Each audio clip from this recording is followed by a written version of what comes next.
Hi students, asset disposal account അതാണ് ഞാൻ ഇതിലൂടെ പറയുന്നത്. എന്തിനു വേണ്ടിയിട്ട് അസറ്റ് ഡിസ്പോസൽ അക്കൗണ്ട് പ്രിപ്പയർ ചെയ്യുന്നത്? For calculating gain or loss on the sale of asset. Asset വിൽക്കുമ്പോഴുള്ള നഷ്ടം അല്ലെങ്കിൽ ലാഭം കണ്ടുപിടിക്കാൻ വേണ്ടിയിട്ടാണ് ഈ ലെഡ്ജർ പ്രിപ്പയർ ചെയ്യുന്നത്, അസറ്റ് ഡിസ്പോസൽ അക്കൗണ്ട്. സ്റ്റേറ്റ്മെൻറ്റ് ഫോമിലും വിൽക്കുമ്പോഴുള്ള ലാഭവും നഷ്ടവും കണ്ടുപിടിക്കാം. അതിനെക്കുറിച്ചിട്ടുള്ളൊരു വീഡിയോ ഞാൻ ഇതിന് മുന്നേ ഇട്ടിട്ടുണ്ട്. സ്റ്റേറ്റ്മെൻറ്റ് ഫോമിൽ എങ്ങനെയാണ് കണ്ടുപിടിക്കുക എന്നുള്ളത്, ഇത് ലെഡ്ജർ ഫോമിൽ എങ്ങനെയാണ് കണ്ടുപിടിക്കുക. അപ്പോൾ അത് ചെയ്യുന്നതിന് മുന്നേ നമ്മൾ അസറ്റിന് ഡിപ്രീസിയേഷൻ ചാർജ് ചെയ്യുമല്ലോ. അത് രണ്ട് ടൈപ്പിൽ ചാർജ് ചെയ്യുന്നുണ്ട്. ഒന്ന് provision for depreciation account maintain ചെയ്തിട്ട്, മറ്റൊന്ന് provision for depreciation account maintain ചെയ്യാതെ. ഇപ്പോൾ രണ്ട് തരത്തിലാണ് അസറ്റിന് ഡിപ്രീസിയേഷൻ ചാർജ് ചെയ്യുന്നത്.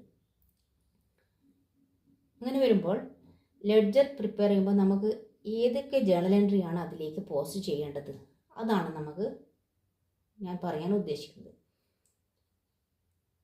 അപ്പോൾ ഗെയിൻ അല്ലെങ്കിൽ ലോസ് കാൽക്കുലേറ്റ് ചെയ്യാൻ ലെഡ്ജർ പ്രിപ്പയർ ചെയ്യുമ്പോൾ നമ്മൾ ആദ്യം എന്താ ചെയ്യേണ്ടതെന്ന് പറഞ്ഞാൽ അസറ്റിൻ്റെ വാല്യൂ, അതായത് വിറ്റ അസറ്റിൻ്റെ വാല്യൂ. ഈ provision for depreciation account create ചെയ്തിട്ടാണ് ഈ ലെഡ്ജർ പ്രിപ്പയർ ചെയ്യുന്നതെങ്കിൽ, ക്രിയേറ്റ് ചെയ്യുന്ന അസറ്റിനാണ് ഈ ലെഡ്ജർ പ്രിപ്പയർ ചെയ്യുന്നതെങ്കിൽ നമ്മൾ ആദ്യം അസറ്റിൻ്റെ വാല്യൂ അസറ്റ് ഡിസ്പോസൽ അക്കൗണ്ടിലേക്ക് ട്രാൻസ്ഫർ ചെയ്യണം. അസറ്റിൻ്റെ ഒറിജിനൽ കോസ്റ്റാണ് മാറ്റേണ്ടത്. അപ്പോൾ വരുന്ന journal entry asset disposal account debtor to asset account. വിറ്റ അസറ്റാണ്, അതിൻ്റെ ഒറിജിനൽ കോസ്റ്റ് ഇതിലേക്ക് ട്രാൻസ്ഫർ ചെയ്തു, first journal entry. Then depreciation ഉണ്ടാവുമായിരിക്കുമല്ലോ. പ്രൊവിഷൻ ഫോർ ഡിപ്രീസിയേഷൻ അക്കൗണ്ടിലാണ് ഡിപ്രീസിയേഷൻ പോകുന്നത്. അപ്പോൾ അതും അസറ്റ് ഡിസ്പോസലിലേക്ക് മാറ്റണം. Provision for depreciation account debtor to asset disposal, അതായത് വിറ്റ മെഷീനിൻ്റെ അല്ലെങ്കിൽ വിറ്റ അസറ്റിൻ്റെ പ്രൊവിഷൻ ഫോർ ഡിപ്രീസിയേഷൻ മാത്രമാണ് ഈ അസറ്റ് ഡിസ്പോസലിലേക്ക് മാറ്റേണ്ടത്. പിന്നെ വേറെ എന്താ ഉണ്ടായിരിക്കുക? അസറ്റ് വിൽക്കുമ്പോൾ പൈസ കിട്ടിയിട്ടുണ്ടായിരിക്കും. സെല്ലിംഗ് പ്രൈസ് എത്രയാണോ അതും റെക്കോർഡ് ചെയ്യണം. അത് ക്രെഡിറ്റ് സൈഡിലാണ് റെക്കോർഡ് ചെയ്യേണ്ടത്. അതിൻ്റെ journal entry cash or bank account debtor to asset disposal.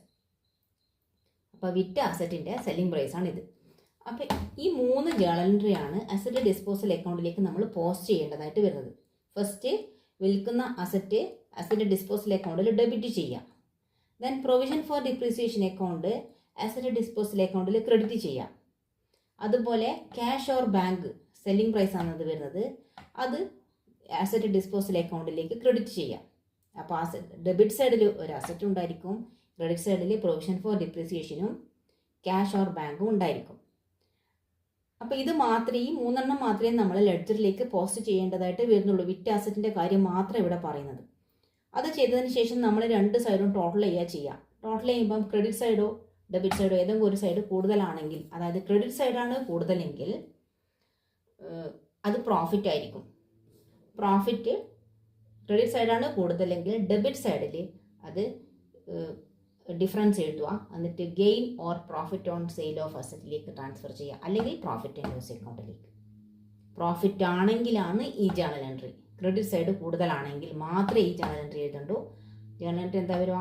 Asset disposal account debtor to gain on sale of asset, അല്ലെങ്കിൽ to profit and loss account, ഏതെങ്കിലും ഒന്ന് എഴുതും. ഇനി ലെഡ്ജർ ടോട്ടൽ ചെയ്യുമ്പോൾ ഡെബിറ്റ് സൈഡ് കൂടുതലാണെങ്കിൽ, ക്രെഡിറ്റ് സൈഡിനെ അപേക്ഷിച്ച് ഡെബിറ്റ് സൈഡ് കൂടുതലാണെങ്കിൽ അവിടെ ലോസ് ആയിരിക്കും സംഭവിച്ചിട്ടുണ്ടായിരിക്കുക. അപ്പോഴുള്ള ജേണൽ എൻട്രിയാണ് loss on sale of asset account debtor to asset disposal. Debit side കൂടുതലാവുന്ന സമയത്ത് അസറ്റ് ഡിസ്പോസൽ അക്കൗണ്ടിൻ്റെ ഡെബിറ്റ് സൈഡ് കൂടുതലാണെങ്കിൽ അവിടെ ലോസ് ആയിരിക്കും. Journal entry loss on sale of asset account debtor to asset disposal. അപ്പോൾ ഇങ്ങനെയാണ് പ്രോഫിറ്റ് അല്ലെങ്കിൽ ലോസ് കണ്ടുപിടിക്കുക. അപ്പോൾ ഈ മൂന്ന് ജേണൽ എൻട്രി മാത്രമേ നമ്മൾ പോസ്റ്റ് ചെയ്യേണ്ടതായിട്ട് വരുന്നുള്ളൂ. ഈ രണ്ട് ജേണൽ എൻട്രിയിൽ ഏതെങ്കിലും ഒന്ന് മാത്രമാണ് വരിക. അത് ഡിഫറൻസ് അനുസരിച്ചിട്ട്, അതായത് ലെഡ്ജർ ടോട്ടലിൻ്റെ ഡിഫറൻസ് അനുസരിച്ചിട്ട് ഏത് സൈഡിലാണ് വരുന്നത് അത് നോക്കിയിട്ടാണ് പ്രോഫിറ്റ് അല്ലെങ്കിൽ ലോസ് തീരുമാനിക്കുക. ഇനി അസറ്റ് ഡിസ്പോസൽ അക്കൗണ്ട് രണ്ട് സൈഡും ഈക്വലായിട്ട് വരുവാണെങ്കിൽ അവിടെ പ്രോഫിറ്റും ഇല്ല ലോസും ഇല്ല. നോ പ്രോഫിറ്റ് നോ ലോസ്, അങ്ങനെയായിരിക്കും. ഓക്കെ, അപ്പോൾ ഇത് provision for depreciation account maintain ചെയ്തിട്ട്. Next provision for depreciation account is not maintained, അതായത് ഈ ഒരു അക്കൗണ്ട് അവിടെ ക്രിയേറ്റ് ചെയ്യുന്നില്ല. ആ ബിസിനസ്സിൽ പ്രൊവിഷൻ ഫോർ ഡിപ്രീസിയേഷൻ ക്രിയേറ്റ് ചെയ്യുന്നില്ല. ഡിപ്രീസിയേഷൻ ഡയറക്റ്റ് ആയിട്ട് അസറ്റിലേക്ക് ചാർജ് ചെയ്യുക ചെയ്യുന്നത്. അങ്ങനെ വരുമ്പം അസറ്റിൻ്റെ വാല്യൂ ഓരോ വർഷം കഴിയുന്നതിനനുസരിച്ച് കുറഞ്ഞുകൊണ്ടേയിരിക്കും ഡയറക്റ്റായിട്ട് ഡിപ്രീസിയേഷൻ ചാർജ് ചെയ്യുമ്പോൾ. പ്രത്യേകിച്ച് പ്രൊവിഷൻ ഫോർ ഡിപ്രീസിയേഷൻ ക്രിയേറ്റ് ചെയ്യുന്നില്ല. അങ്ങനെ വരുമ്പോൾ നമ്മൾ ലെഡ്ജർ പ്രിപ്പയർ ചെയ്യുമ്പോൾ അസറ്റ് ഡിസ്പോസൽ അക്കൗണ്ടിലേക്ക് ട്രാൻസ്ഫർ ചെയ്യണം. അപ്പോൾ അതിൻ്റെ വാല്യൂ ഏതായിരിക്കും എന്ന് പറഞ്ഞാൽ ഏത് ഇയറിലാണോ അസറ്റ് വിൽക്കുന്നത് ആ ഇയറിൻ്റെ ബിഗിനിങ്ങിൽ ഈ വിറ്റ അസറ്റിൻ്റെ കോസ്റ്റ് എത്രയാണ്, ബുക്ക് വാല്യൂ എത്രയാണ്, അതാണ് ഈ അസറ്റ് ഡിസ്പോസൽ അക്കൗണ്ടിൽ അസറ്റ് ട്രാൻസ്ഫർ ചെയ്യുമ്പോൾ എഴുതേണ്ടത്. Okay. Written down value of the asset in the beginning of the year in which asset is sold. അതിനുശേഷം പിന്നെ എഴുതേണ്ടത് ഡിപ്രീസിയേഷൻ ആണ്. അതായത് ആ വർഷത്തെ ഡിപ്രീസിയേഷൻ, വിൽക്കുന്നത് വരെയുള്ള ഡിപ്രീസിയേഷൻ മാത്രമേ റെക്കോർഡ് ചെയ്യണ്ടൂ. Depreciation account up to asset disposal. അതായത് ആ അസറ്റ് എപ്പോഴാണോ വിൽക്കുന്നത് ആ വിൽക്കുന്ന ഡേറ്റ് വരെയുള്ള ഡിപ്രീസിയേഷൻ, വിൽക്കുന്ന ഇയർ മുതൽ വിൽക്കുന്ന ഡേറ്റ് വരെയുള്ള ഡിപ്രീസിയേഷൻ, അല്ലെങ്കിൽ വിൽക്കുന്ന മന്ത് വരെയുള്ള ഡിപ്രീസിയേഷൻ. പിന്നെ റെക്കോർഡ് ചെയ്യേണ്ടത് സെല്ലിംഗ് പ്രൈസ് ആണ്. അസറ്റ് വിൽക്കുമ്പോൾ cash or bank account up to asset disposal. അപ്പോൾ ഇതാണ് മൂന്നാമത്തെ journal entry, selling price record ചെയ്യുന്നത്. അപ്പോൾ അസറ്റിൻ്റെ വാല്യൂ ഡെബിറ്റ് സൈഡിൽ റെക്കോർഡ് ചെയ്യുക, ക്രെഡിറ്റ് സൈഡിൽ ഡിപ്രീസിയേഷനും സെല്ലിംഗ് പ്രൈസും. ഇത് മൂന്നും റെക്കോർഡ് ചെയ്ത് കഴിഞ്ഞാൽ ലെഡ്ജർ ടോട്ടൽ ചെയ്യുക. ലെഡ്ജർ ടോട്ടൽ ചെയ്തിട്ട് നേരത്തെ പറഞ്ഞ അതുപോലെ തന്നെ ക്രെഡിറ്റ് സൈഡ് കൂടുതലാണെങ്കിൽ പ്രോഫിറ്റ് ആയിരിക്കും.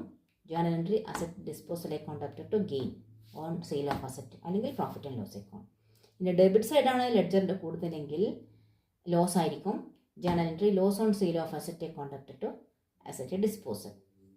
അപ്പോൾ ഇങ്ങനെയാണ് പ്രോഫിറ്റ് അല്ലെങ്കിൽ ലോസ് ഉണ്ടെങ്കിൽ കണ്ടുപിടിക്കുക.